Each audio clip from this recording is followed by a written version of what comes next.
Welcome to hull number 5.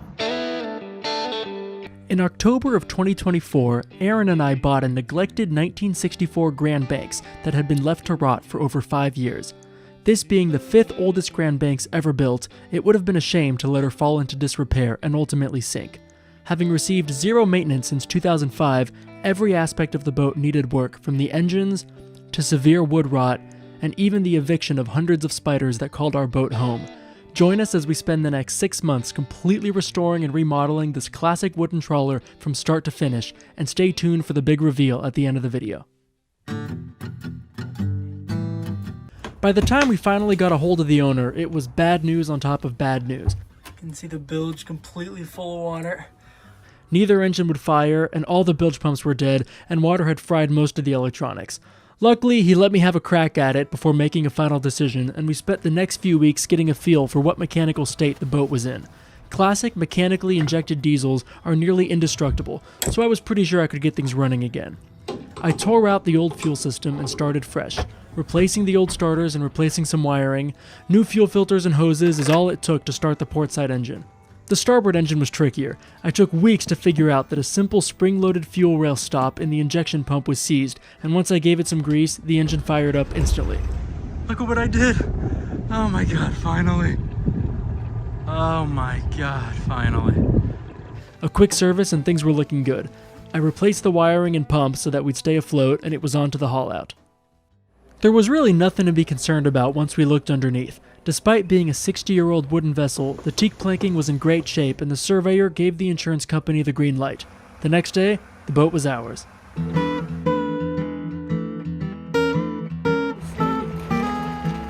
After a long rainy winter, it was finally time to get restoring.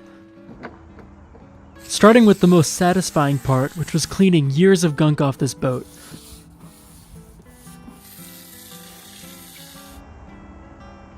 Lots of moss and grime had accumulated over the years, and just a heavy scrub was enough to significantly improve its appearance.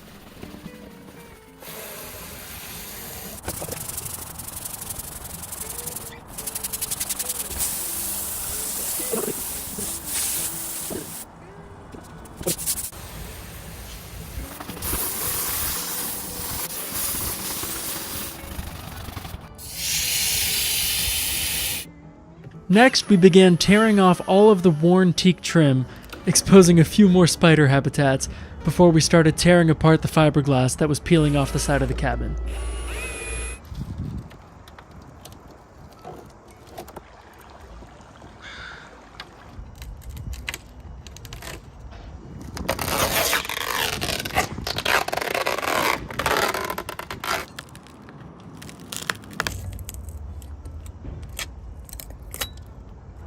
Look at all that moss that has grown there.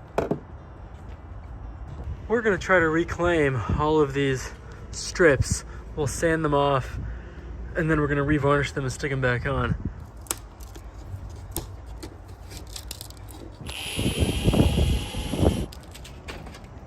Look at the bed of moss.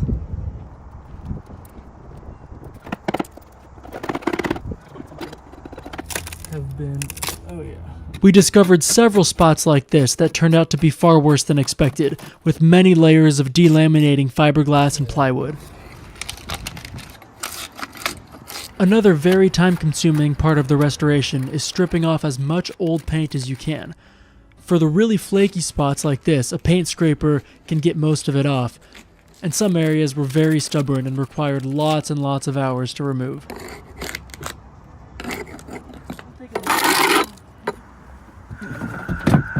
Not sure what's going on in there. Smooch. Okay, that's not too bad.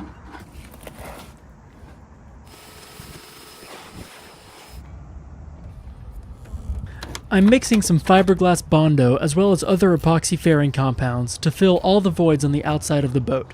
We ended up going through several gallons of epoxy to reinforce and seal all the rotten wood.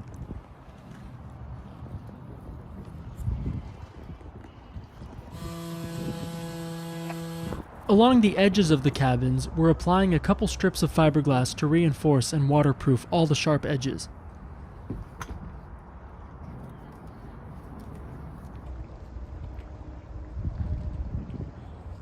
Some of the larger areas, like this corner, will take several layers of fiberglass to fully seal and reinforce.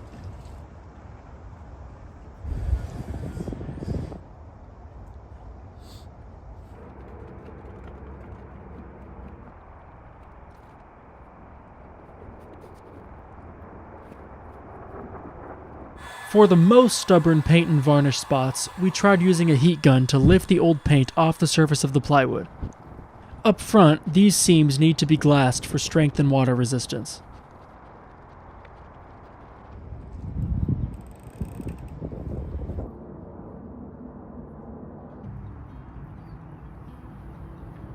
After all the fiberglass work was done, came the first coats of primer. This completely changed the look of the boat, properly rescuing its appearance.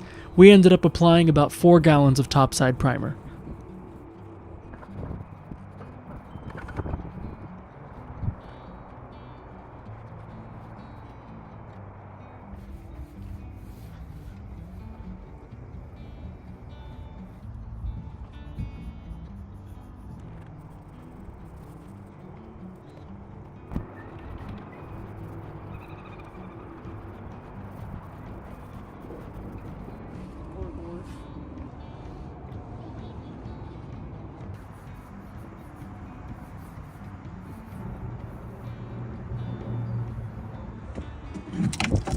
Up top, we discovered many delaminated areas beyond epoxy repair, so our plan is to completely remodel the upper deck. We'll be adding 2 couches, a fridge, and vertical cladding on the bulkhead and sides of the seats. These were stands for an old top-mounted rowboat that must have come with this boat 60 years ago. We don't need them anymore, since we're getting an aluminum dinghy that will rest on the swim deck.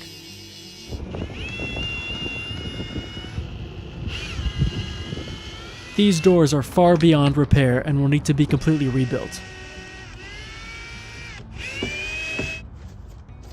I'm gonna reuse the old bronze hardware and use the old door as a template for a new one.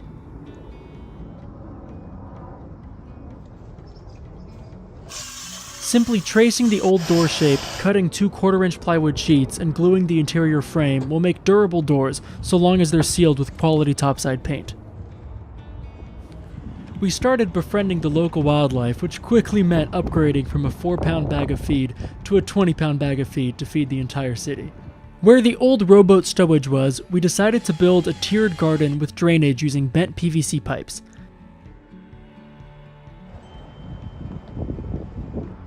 The entire plywood frame is sealed using liquid rubber, and each garden level will drain to the starboard edge.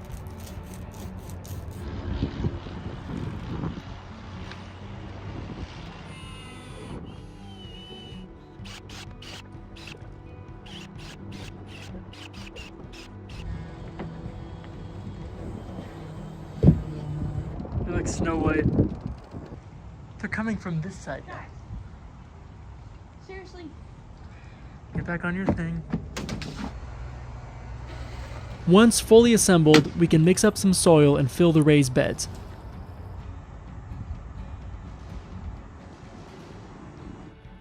To keep the birds out, I melted together a tailored plastic sheet to form a cover framed with flexible PVC struts.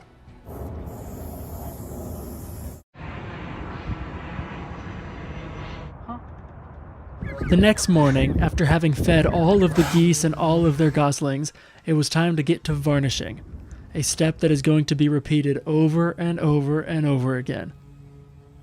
Here's my mom repainting and revarnishing the Galatea sign.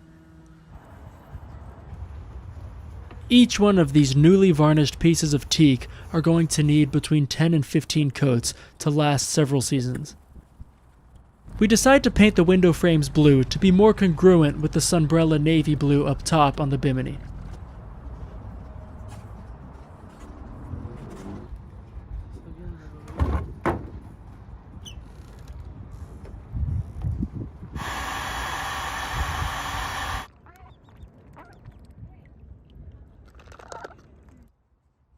On the top deck, I begin the cladding process by tracing and cutting individual pieces of 1/4-inch plywood. I need to remake the bulkhead cabinet doors on the top deck. I remove them and trace them out on fresh plywood, then route the flutes so they fit snugly. The original craftsmanship on this boat was incredible. Each vent is made of teak and can be varnished right back to its original form.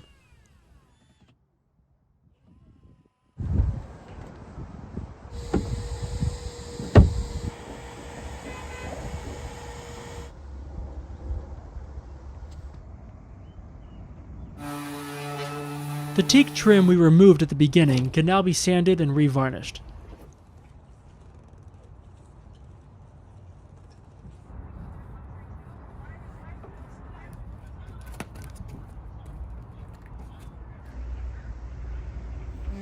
The wood around the back deck has suffered decades of water damage as the drains have clogged due to neglect. They may eventually need replacing, but for now can be sanded down flush and revarnished.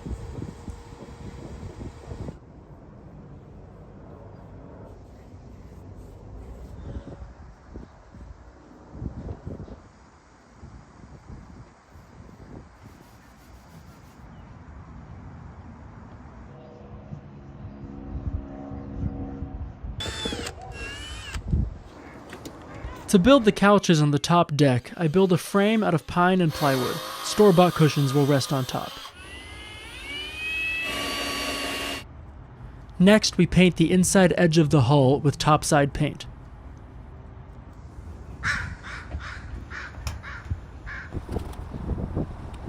It's finally time to take her out to sea.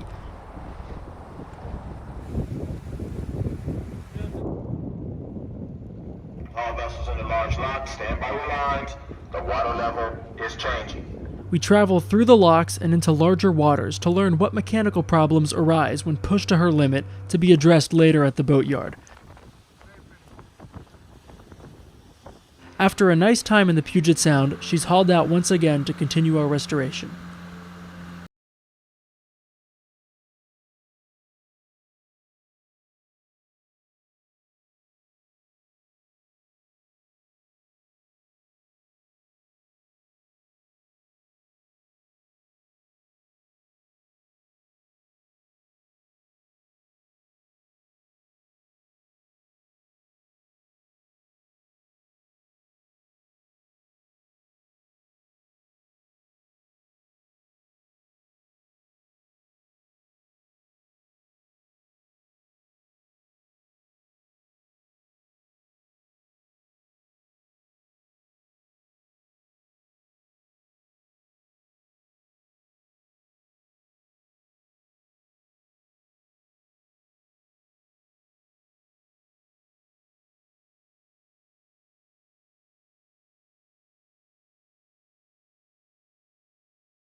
Our beautiful polishing work on the bronze rub rails. The final step before launching is to paint the bottom with anti-fouling paint.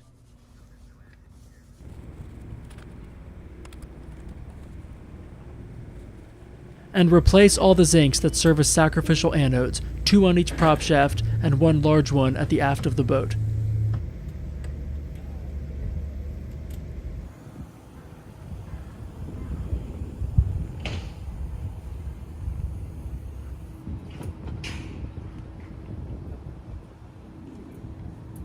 And there she is in beautiful tricolor form. Until the next haul out, this is the last time we're going to get to see all 3 layers of coloring exposed.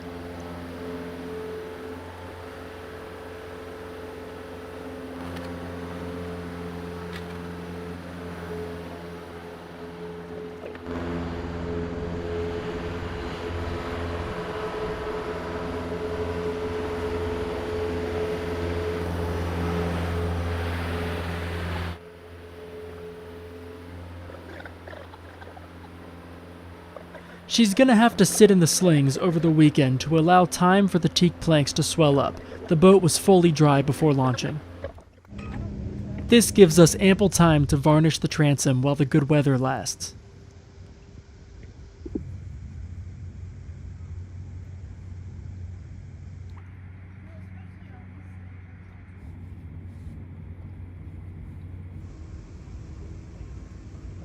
She's now completely floating under her own buoyancy and can be safely driven back to our marina, where Aaron quickly rushes to the transom to give her another coat of varnish. The lazarette hatches have seen better days. I strip out the old insulation material, reinforce them with penetrating epoxy, and replace the insulation with foam. I give the hatches a quick coat of bilge coat to prevent mold.